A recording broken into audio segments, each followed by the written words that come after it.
Alors un vaccin est un médicament, si on pourrait dire, puisqu'il est fabriqué par des laboratoires à partir de souches. Les souches peuvent provenir soit de bactéries, celles qui nous causent bien des maladies, mais aussi des virus. Donc nous fabriquons des vaccins à partir de bactéries ou de virus ou de leurs extraits. Et un vaccin a donc pour mission d'apporter un germe, une bactérie ou un virus modifié, de telle sorte que quand on l'injecte à quelqu'un, il ne le rende pas malade, mais au contraire, lui permettre de faire une réaction immunitaire, c'est-à-dire de fabriquer des anticorps contre la bactérie ou le virus qu'on lui a injecté. C'est un processus qui a démarré il y a longtemps, puisqu'on pourrait presque dire que le premier inventeur de vaccins était le docteur Édouard Jenner, qui a donc mis au point le vaccin contre la variole en 1798. À l'époque, c'était un vaccin rudimentaire, on l'appelait la vaccine, et c'est devenu ensuite le nom vaccin. Donc on le doit à Édouard Jenner. Et puis bien sûr, on est à Dole, je ne peux pas faire autrement que de citer les travaux de Pasteur, qui est né dans notre ville, et qui lui a travaillé initialement sur la rage et a créé un vrai vaccin. Et donc la vaccination a démarré véritablement, ce qu'on entend par vaccination aujourd'hui, par Pasteur.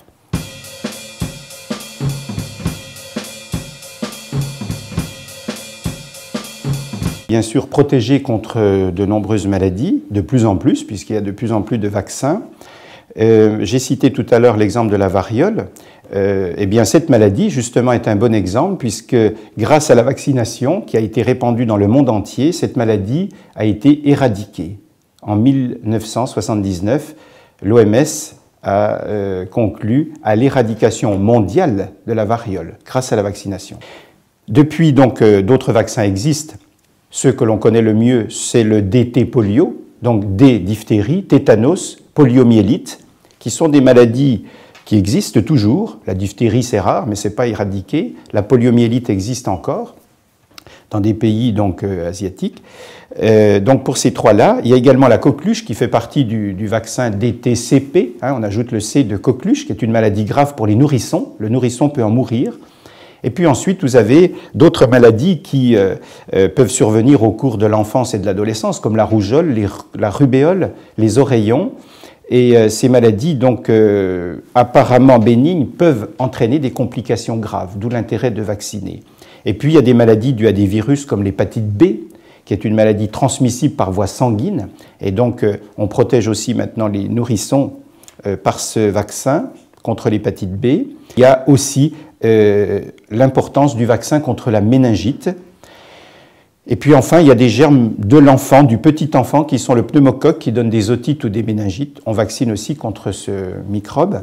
Et l'hémophilus, qui est aussi responsable d'otites et de méningites, pour lequel on vaccine également. Vous voyez, donc ça fait un nombre de maladies qui concernent beaucoup l'enfant. Ensuite, l'adulte a des rappels à faire parce qu'il est en principe protégé contre ces maladies que j'ai citées.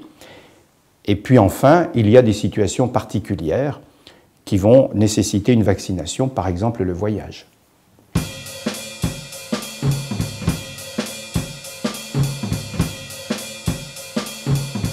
Pourquoi se faire vacciner? Eh bien, pour deux raisons principales.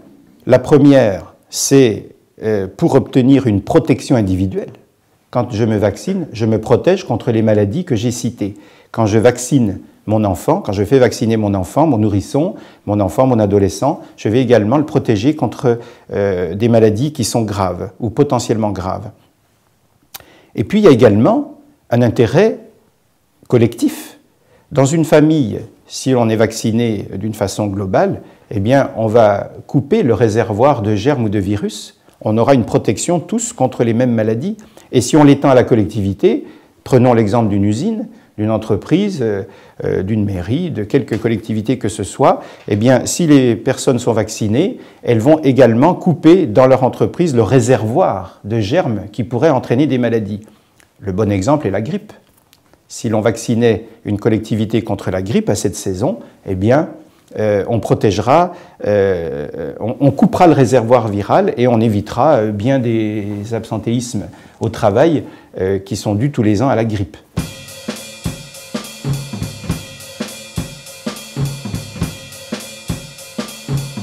Alors, effectivement, j'ai cité la grippe, donc j'y reviens pour passer sur ce thème.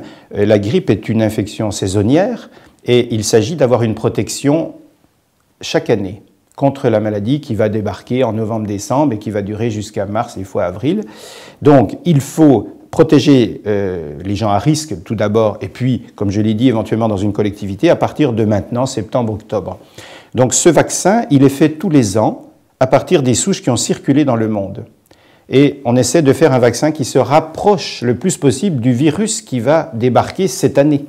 Car tous les ans, le virus de la grippe, il mute, il change, il se transforme.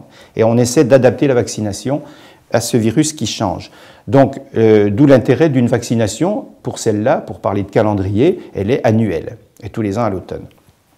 Donc, vous voyez, une maladie nécessite une vaccination annuelle, l'autre tous les 20 ans. Et il en est ainsi du DT polio, diphtérie, tétanos, polio, c'est tous les 20 ans pour la tranche des ados jusqu'aux seniors. Et après, vous avez des vaccins, tous les intermédiaires possibles qui durent, dont l'immunité dure moins longtemps. Elle dure 2 ans, on vaccine au bout de 5 ans. Voilà. Donc, il y a un calendrier à respecter pour chaque vaccin. Et nous, notre mission de généraliste, c'est de suivre ce calendrier auprès de nos patients pour leur rappeler qu'ils ont un rappel à faire dans les temps qui sont préconisés.